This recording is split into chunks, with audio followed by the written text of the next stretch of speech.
That date on the calendar is looming over my head. Hi, I'm Jeff Jackson, and I counsel people who've lost someone they love to suicide. Now, something that all suicide loss survivors struggle with are special dates, birthdays, anniversaries, and holidays. They're always tough, especially within the first year when you're facing these dates for the first time in this new reality.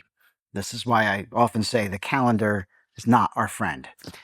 Now, there are several components to the emotions that these dates stir up, and like any aspect of suicide grief, it can help if we break them down, understand each one, and try to combat them piece by piece.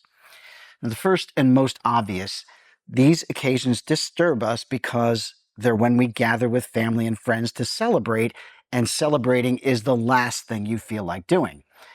On top of that, the occasion shines a spotlight on the absence of the person you lost.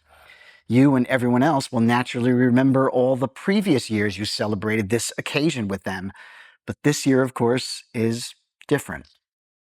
Also, these special dates remind us that time is moving forward, and there's a big part of us that doesn't really want time to move forward, doesn't want new experiences, new milestones, because we know that the person we lost isn't moving forward with us.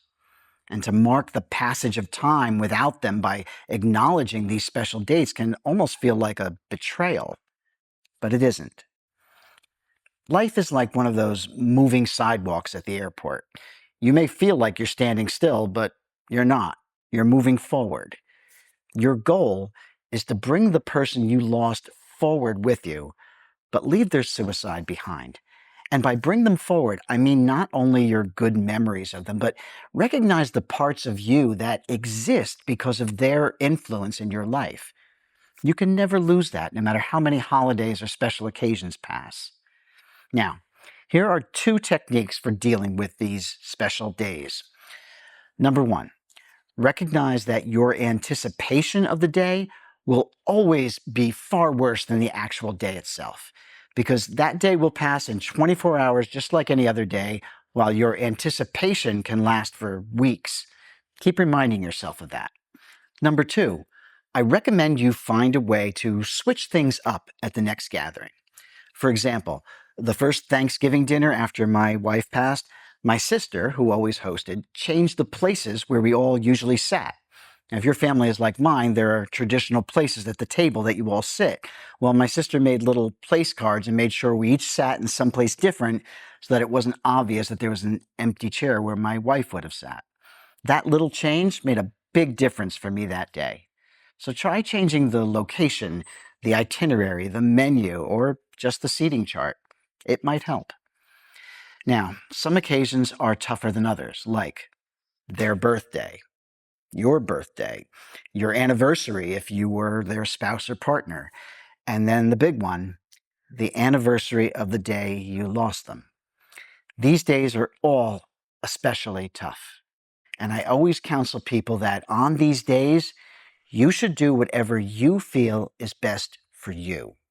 We all have this little voice inside of us telling us what we need. Listen to that voice. Now, if on that day you feel you want to ignore the occasion and stay in bed all day and binge TV shows, great, do that. You're entitled.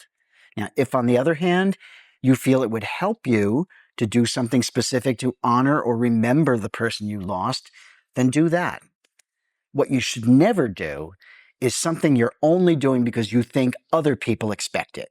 Do whatever you need to do to further your healing. The calendar is not our friend, but you can get through these extra tough days. And if you do the work of processing your grief, it will get easier, I promise you. So if you found this video helpful, then follow or subscribe and check out all the other support I have to offer at makingsenseofsuicide.health.